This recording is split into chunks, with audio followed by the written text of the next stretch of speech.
Nous allons terminer notre formation vidéo sur comprendre un bilan par un dernier chapitre qui s'appelle donc Analyse fonctionnelle du bilan, qui est le chapitre le plus important puisque c'est grâce à trois indicateurs que nous allons voir en détail qui va vous permettre de bien analyser je dirais la performance de votre société et de voir si besoin par rapport à ces trois indicateurs qu'est-ce qu'il faudrait améliorer pour que vous ayez une situation financière, je dirais, satisfaisante. Donc, lorsque on vous remet donc le bilan, quand on analyse l'actif et le passif, ensuite on arrive à l'analyse indicateur que l'on appelle le fonds de roulement net global, le besoin en fonds de roulement et la trésorerie nette. Alors, on va commencer par le premier indicateur que l'on appelle le fonds de roulement net global, qui au niveau du bilan est la différence entre ce qu'on appelle les emplois stables et les ressources stables, c'est-à-dire qu'au niveau du passif, les emplois stables, vous voyez, c'est ici ce qu'on appelle au niveau du capitaux propre, qui vont financer ici les emplois stables. Donc en principe, le fonds de roulement global, donc vous voyez, c'est la différence ici entre 114 133 moins les 108 547. Donc là, on voit que ce stable donc sont supérieurs aux emplois stables. Donc là, on n'est pas dans le cas d'un fonds de roulement net négatif.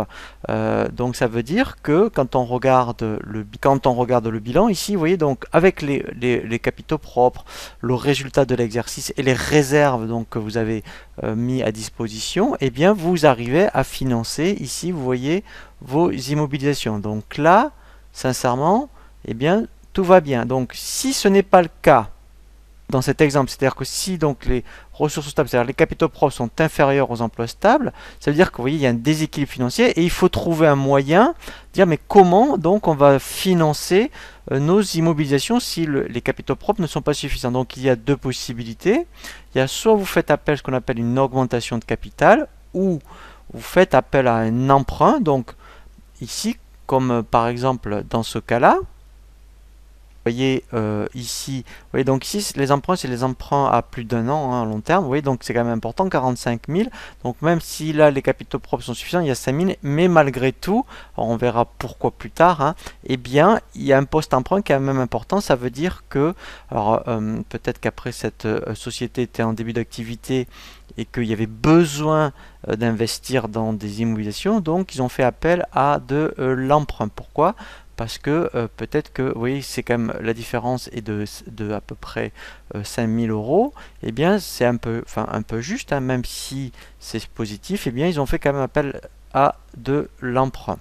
Donc ça, c'est la première chose, c'est le fonds de roulement net global, donc c'est que ici, les capitaux propres doivent financer ici les emplois stables. Donc si ce n'est pas le cas, si les capitaux propres sont inférieurs à l'actif immobilisé, on fait soit une augmentation de capital ici, soit on fait appel à l'emprunt. Donc ça, c'est le premier indicateur. Ensuite, il y a un autre indicateur très important qui s'appelle le besoin en fonds de roulement et qui concerne vraiment l'ensemble des sociétés. Voilà, donc le besoin en fonds de roulement, c'est ce qu'on appelle les emplois circulants moins les ressources circulants. Et alors, on va voir ce que c'est. Et donc, la différence, vous voyez, c'est ce qu'on appelle le besoin en fonds de roulement.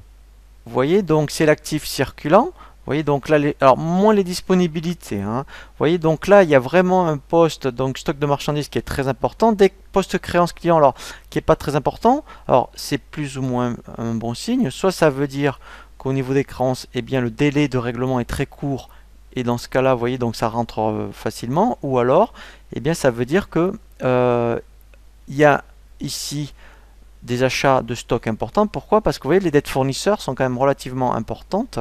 Et là, si on regarde, en fait, ici, alors c'est vrai qu'il y a quand même 13 000 euros de disponibilité, mais ici, normalement, quand on fait la différence, ici, il y a ici, on le vérifiera après pour la trésorerie nette, il y a vraiment besoin besoin de fonds de roulement. Pourquoi? Parce qu'il y a 70 000 euros de stock, il n'y a que 1 000 euros de créances clients, et vous voyez que en fait, là, il y a 25 000 euros quand même de fournisseurs. Donc là, en fait, effectivement, il y a un besoin de fonds de roulement. Pourquoi? Parce que, en fait, ici, le poste fournisseur est très important, alors qu'en face, le poste créance client est très faible. Voilà, donc là, ça veut surtout dire que, en fait, pour l'instant, au niveau de l'activité, eh bien, au niveau des ventes, hein, c'est pas suffisant. Voilà, peut-être que c'est donc on était en début d'activité, et donc là c'est normal, hein, le temps, donc il y a eu besoin de beaucoup de stock. Forcément que donc il y a un poste fournisseur important, et que donc au début, eh bien, les clients, ça commence à arriver. Voilà, ou alors, là par contre c'est un problème. Ça veut dire que donc l'activité là était présente depuis 3-4 ans, et malgré tout, il y a beaucoup d'achats, et donc et que malheureusement au niveau créance client, au niveau des ventes, eh bien c'est pas tout à fait ça. Et justement, il y a donc ce dernier indicateur qui va nous permettre de confirmer s'il y a vraiment des problèmes de trésorerie. C'est ce que l'on appelle la trésorerie nette, où là, voilà, c'est la différence entre le besoin en fonds de roulement et le fonds de roulement. Donc, si le fonds de roulement est supérieur au BFR, ça veut dire que la trésorerie est positive. Donc là, il n'y a pas de souci. Elle dispose de disponibilité, hein. Donc là, si on reprend, le BFR, c'était tout à l'heure par rapport. Donc, alors le fonds de roulement, c'est les capitaux propres moins l'actif au niveau des immobilisations. Donc là, on a vu qu'il y avait 5000 euros. Mais là, il y a un problème de BFR, puisque si on re-regarde le bilan, vous voyez que là, en fait, ici, eh bien, le BFR, hein, est quand même relativement important, parce que ça fait à peu près 71 000, et alors que là, il y a 25 000. Donc là, vous voyez, ça fait quand même une différence pour de 50 000. Et là, le BFR est supérieur au fonds de roulement. Donc là, vous voyez, on est dans ce cas-là, c'est-à-dire qu'il va y avoir une trésorerie négative. Et donc là, ça confirme, hein, d'ailleurs, donc deux possibilités. Soit vous faites appel à une augmentation de capital ou à l'emprunt, mais là, ça avait déjà été fait. Ou sinon, et bien là, comme on a vu sur le bilan, il faut négocier avec les fournisseurs peut-être des délais de règlement plus longs, ou réduire les délais de règlement client. Mais donc là, dans ce cas-là, ça aurait été le cas si au niveau du bilan, ici, il y aurait eu, admettons, 30 000 euros de créance client. Mais là, c'est pas le cas. Donc là, ça veut dire que soit il n'y a pas assez de clients, voilà, soit ça veut dire que l'entreprise achète trop. Puisque c'est vrai que vous voyez, quand on regarde le stock de marchandises, c'est relativement important. Voilà, donc vous voyez que ces trois ratios, hein, permettent vraiment de toucher du doigt après, eh bien, ce qu'il faut améliorer, s'il y a besoin d'améliorer, hein, notamment, eh bien, après, pour que après vous ayez une trésorerie satisfaisante. Voilà, donc là on a bien vu vraiment l'intégralité, je dirais, de ce que l'on doit voir dans un bilan, hein.